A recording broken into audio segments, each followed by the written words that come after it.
আপনার কিনা উল্লেখ করা হয়েছে কিতাবের নাম হলো বাবাজি খুতবাতে মুহাম্মাদি। এ বিরাদর ইসলাম মুআদ্দাস সাবানি কিরাম ও গো আমার সুনামানি কেরাম, আমার আল্লাহ পাক আল্লাহ তাআলা বলছো গো আমার বান্দা বান্দিরা তোমরা শুনে রেখে দাও। আমার আল্লাহ পাক আল্লাহ তাআলা বলতেছে আমি বড় লোককে আপনার কিনা গরিব বানাতে পারি আর গরিবকে বড় লোক বানাতে পারি। আল্লাহর ক্ষমতা আছে না নাই? কি গো নাই? আল্লাহর ক্ষমতা আছে না নাই? ইনশাআল্লাহ আছে। বড় লোককে গরিব বানাতে পারে আমার আল্লাহ, আর গরিবকে বড় লোক বানাতে পারে। আল্লাহর ক্ষমতা আছে না নাই? ইনশাআল্লাহ আছে।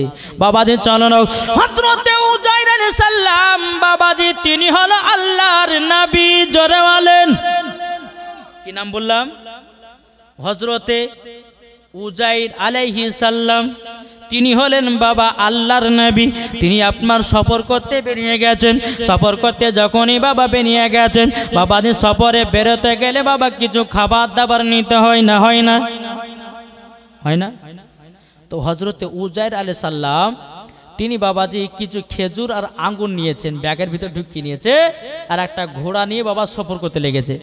সফর করতে করতে বাবাজি আপনার কিনা এক জায়গাতে আরাম বিশ্রাম করার জন্য একটা ঘোড়াটাকে একটা গাছে বেঁধে রেখেছে। বেঁধে রাখার পরে হযরতে উজাইর আলাইহিস সালাম তিনি বাবাজি কি করেছেন, ব্যাগ যেটা ছিল বাবাজি ব্যাগটাকে আপনার মাথার বালিশ বানিয়ে দিয়েছে। মাথার বালিশ যখন বানায় হযরতে উজাইর আলাইহিস সালাম তিনি বাবা আরামের ঘুম পাড়তে লেগেছে। আরামের যখনই ঘুম পাড়তে লাগাও বাবাজি সকালে শুয়েছে, বাবাজি সন্ধ্যাবেলাতে ঘুম তার ভেঙেছে। বিরাদর ইসলাম মুআদ্দাস সাবানি কিরাম এ সুনামানি কেরাম, হযরতে উজাইর আলাইহিস সালাম তিনি বলতেছে কি ব্যাপার, আমার ঘোড়াটা বেঁধে রেখেছিলাম গাছে, আমার ঘোড়াটা গেল কোথায়? জমিনের দিকে তাকিয়ে দেখতেছে বাবাজি ঘোড়ার হাড্ডি পর্যন্ত নাই। বাবাজি মুসলমান ভাইরাও এই সুনামানিকেরাও যখন বাবাজি কথা বলার পরে হযরতে উজাইর আলাইহিস সালাম তিনি বলতেছে বল আল্লাহ ও গো রব্বুল আলামিন আপনার কাছে একটা আবেদন করতে চাই। আল্লাহ গো আমি তো এ গাছে একটা ঘোড়া বেঁধে রেখেছিলাম, আবার সাওয়ারি করা ঘোড়াটা গেল কোথায়? আমার আল্লাহ বলতেছে এ উজাইর আচ্ছা বলো না কত বছর পর ঘুম থেকে উঠেছো?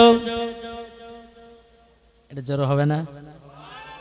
আল্লাহ বলতেছে উজাইর তুমি কত বছর পর উঠলে ঘুম থেকে?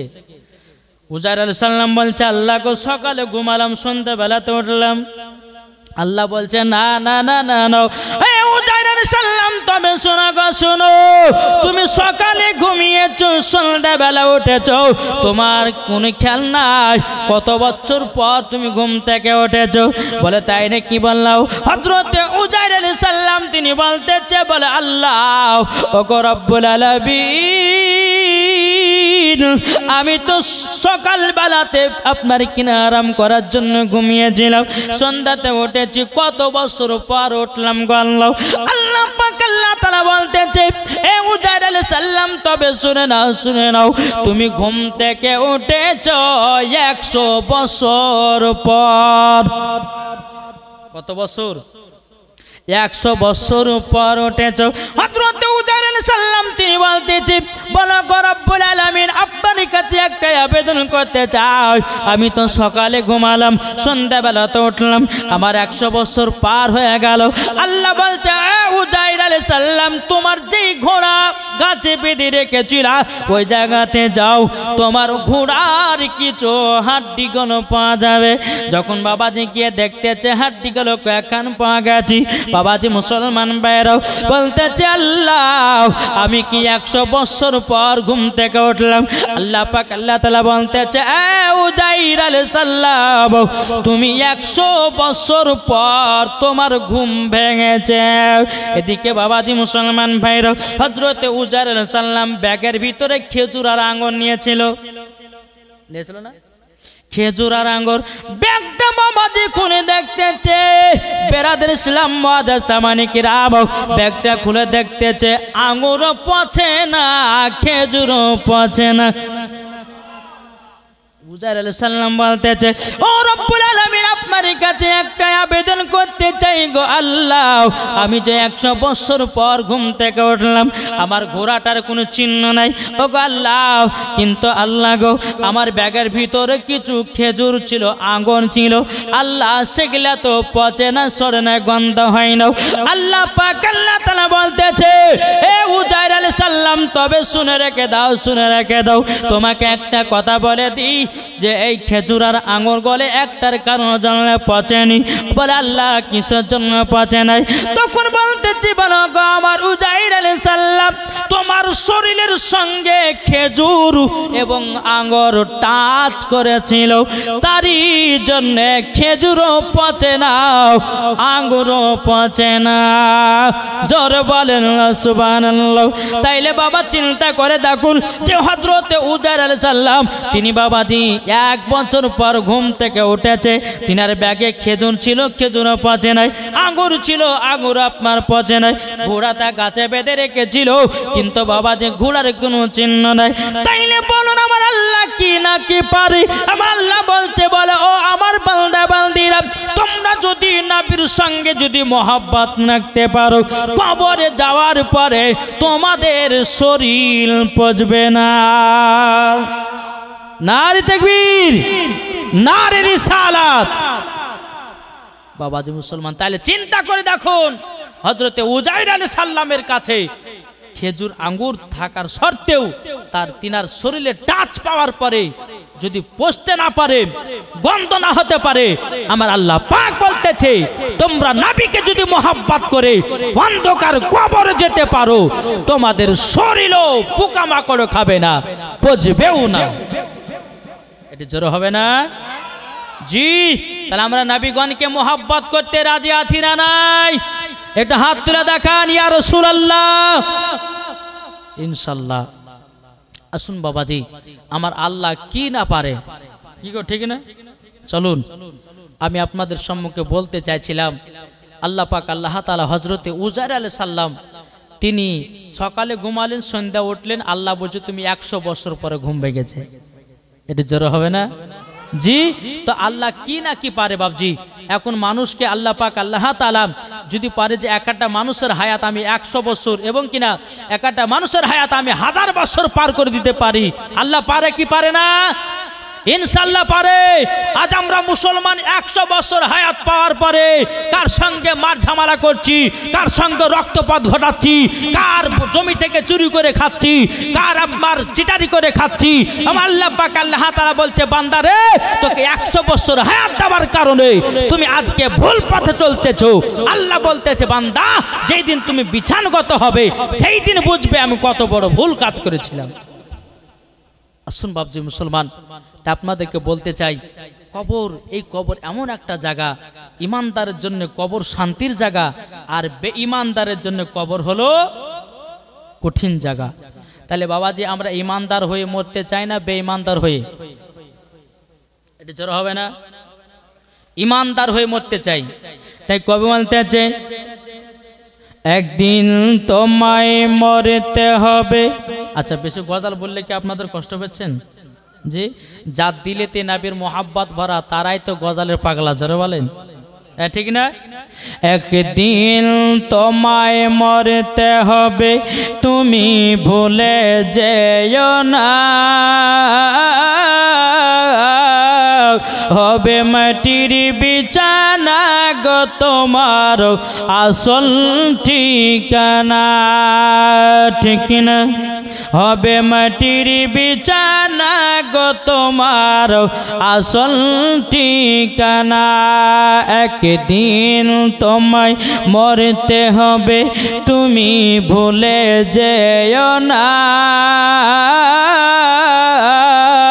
হবে মাটির বিছানা গো তোমার আসল ঠিকানা,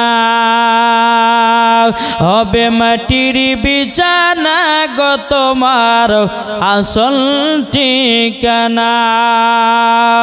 ইজরাইল ফারিস্তা যেদিন হাজির হবে, সে চলছা তরি যতি কর জানবে রবে শেষে ইজরাইল ফারিস্তা যেদিন হাজির হবে সে চলছা তরি যতি কর জানবে রবে শেষে খোদার কাছে করবে দোয়া খোদার কাছে করবে দোয়া মুমিনি মুমিনা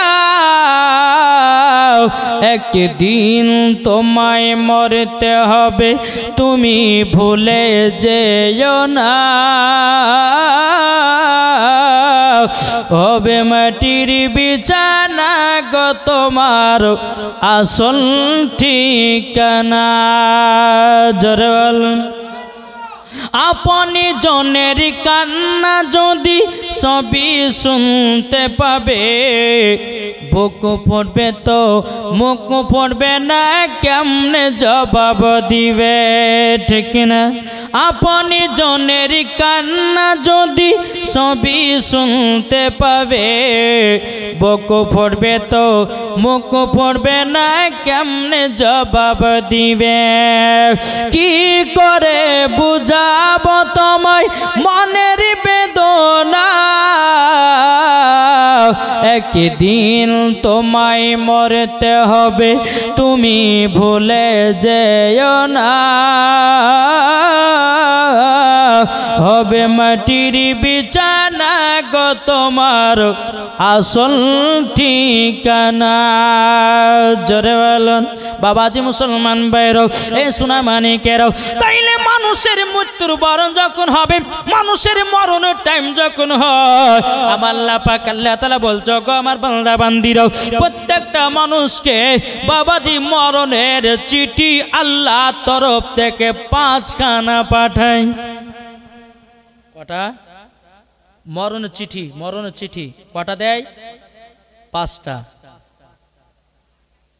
শুনতে রাজি আছেন জি চলুন এই মরণের চিঠি যদি আমরা পড়ে নিতে পারি আর পড়ার পর যদি কবর যেতে পারি আল্লাহ বলছেন মরার পর জান্নাতে জোরে বলেন আমার আল্লাহ পাক আল্লাহ তাআলা বলছো গো আমার বান্দা বান্দিরা মরণের আগে 5 খানা চিঠি আল্লাহ দেয় 1 নম্বর হলো আমার আল্লাহ পাক আল্লাহ তাআলা বলতে আছে ও বান্দা বান্দিরা তোমরা শুনে রেখে দাও মরণের চিঠি 1 নম্বর হলো বাবাজি মুসলমান দাড়ি পেকে যাওয়া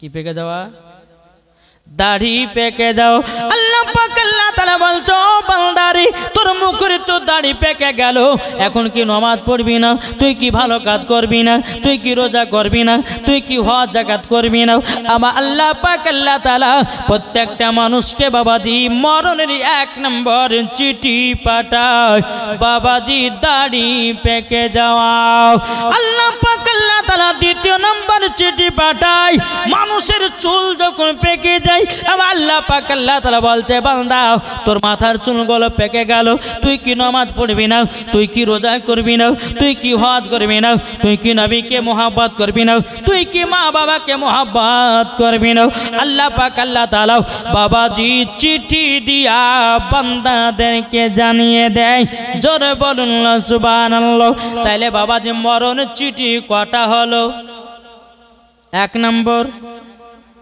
দাড়ি পেকে যাও 2 নম্বর মাথার চুল পেকে যাও আমার আল্লাহ পাক আল্লাহ তাআলা বলছো গো আমার বান্দা বান্দিরা 3 নম্বর মরণের চিঠি হলো বাবাজি দাঁত খুলে যাওয়া কি খুলে যাওয়া দাঁত মানুষের দাঁত খুলে যাওয়া আমার আল্লাহ পাক আল্লাহ তাআলা বলছো গো আমার বান্দা বান্দিরাও তোমাদের তো মুখের দাঁত খুলে গেল তোমরা কবে নামাজ পড়বে তুমি কবে রোজা করবে কবে তুমি নবীকে মোহাব্বত করবে কবে তুমি নবীকে চিনবে বলো আল্লাহ পাক আল্লাহ তাআলা বান্দাদেরকে এরকম ভাবে বাবা চিঠি দিয়ে থাকে কিন্তু আমরা পড়তে জানি না চিঠিও বাবাজি ঠিক মতো আদায় করতে পারি না আল্লাহ পাক আল্লাহ তাআলা বলছো গো আমার বান্দা বান্দিরাও 4 নম্বর চিঠি হলো চোখের জ্যোতি কমে যাওয়া আমার কথা কি বুঝতে পারছেন 4 নম্বর কি? চোখের জ্যোতি কমে যাওয়া। আমার আল্লাহ পাক আল্লাহ তাআলা বলতে আছে, এই বান্দা বান্দিরা তোমাদের চোখের জ্যোতি যখন কমে যাবে তোমরা তখন বলবে, তোমরা তখন বুঝে নিবে তোমাদের তরফে আল্লাহর তরফ থেকে মেসেজ দিতেছে, মরণের চিঠি পাঠায় দিয়েছি। বাবাজি মুসলমান ভাইরা, আল্লাহ পাক আল্লাহ তাআলা বলছো গো আমার বান্দা বান্দিরা, 5 নাম্বার হলো মরণের চিঠি। আমার আল্লাহ বলতেছে, বান্দা তবে শুনে রেখে দাও, তুমি বিছানাগত যখন হয়ে যাবে তোমার হাতে কাজ করবে না, তোমার পায়ে কাজ করবে না, ঠিক মতো দুবেলা দুটো খেতে পারবে না, মনে লাগবে যে সব খেয়ে নিব, কিন্তু বাবাজি খেতে পারবেন না। আমার আল্লাহ পাক আল্লাহ তাআলা তার জন্য রুজিগুলো বন্ধ করে দিবে। এ বেরাদর ইসলাম মাদার সামানিকরাও, এ সোনামানিকের 4টা যখন আপনার 5টা মরণের চিঠি যখন আপনার পাঠায়া দিবে, আল্লাহ পাক আল্লাহ তাআলা বলছে, বান্দা শেষ নাম্বার চিঠি হলো তোমার বিছানাগত হয়ে যাওয়া। এ বাবাজি মুসলমান ভাইরা, তাইলে বোঝা গেল তাইলে মরণের চিঠি কটা বলেছি? কটা? কি কি? 1 নম্বর দাড়ি পেকে যাওয়া, 2 নম্বর চুল পেকে যাওয়া, 3 নম্বর দাঁত খুলে যাওয়া, 4 নম্বর চোখে জ্যোতি কমা, 5 নম্বর বিছানাগত হয়ে যাও। বাবাজি মুসলমান ভাইরা, যখন বিছানাগত হয়ে যাবে আমার আল্লাহ পাক আল্লাহ তাআলা হযরত ইসরাইল আলাইহিস সালামকে বলবে, ও ইসরাইল আলাইহিস সালাম দেখো সিদরাতুল মুনতাহা একটা সোনালী কালারের গাছ আছে, ওই গাছের পাতাতে দেখো ওটা পাতাটা ঝরে যাবে।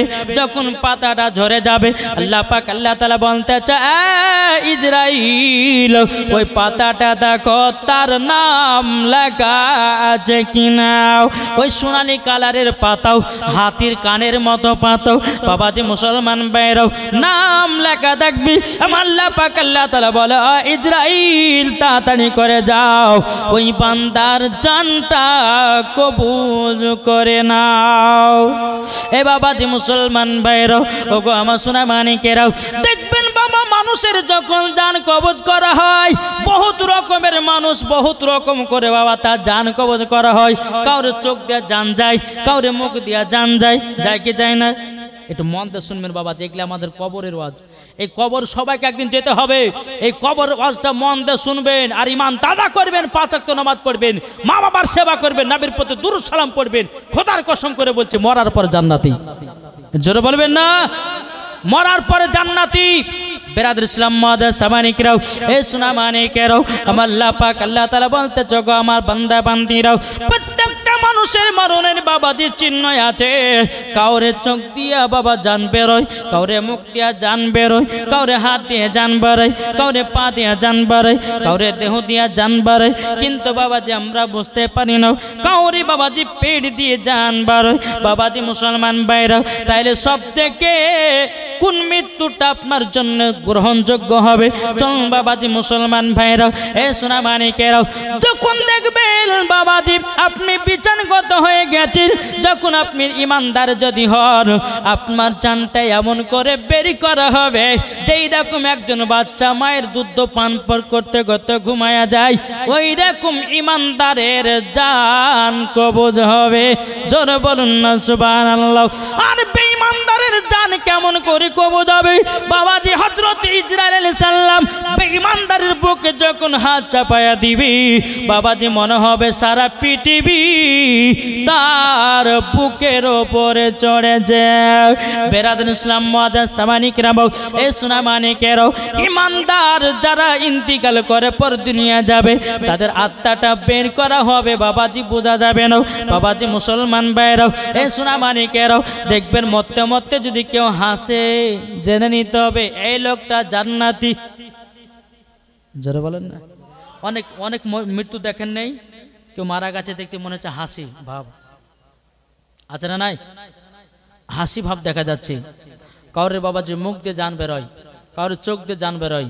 কেন? হযরত ইসরাইল আলাইহিস সালামকে দেখার পরে বাবাজি চোখ দাঁড়িয়ে যায়।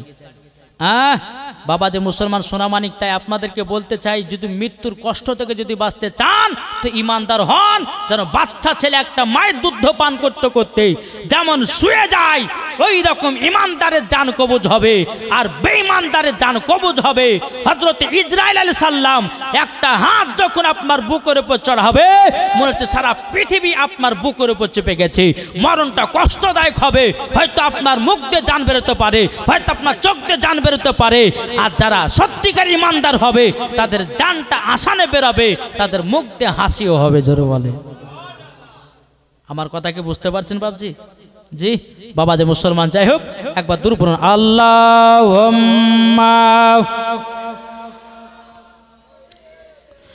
মাওলানা মুহাম্মদ ওয়ালা আলে মাওলানা মুহাম্মদ পাইলে নিরালাই গো নবী পাইলে নিরালাই। আমার সদা সদা বলেন, বলবেন না? আমার আল্লাহ খুশি হবে, আমার আল্লাহ যদি খুশি হয় তো মরার পর জান্নাতি হবে। জোরে বলো সুবহানাল্লাহ। বলুন পাইলে নিরালাই গো নবী, এটা জোরে বলেন না, আমার আল্লাহ খুশি হবে। জোরে বলেন পাইলে নিরালাই গো নবী পাইলে নিরালাই, পাইলে নিরালাই গো নবী পাইলে নিরালাই।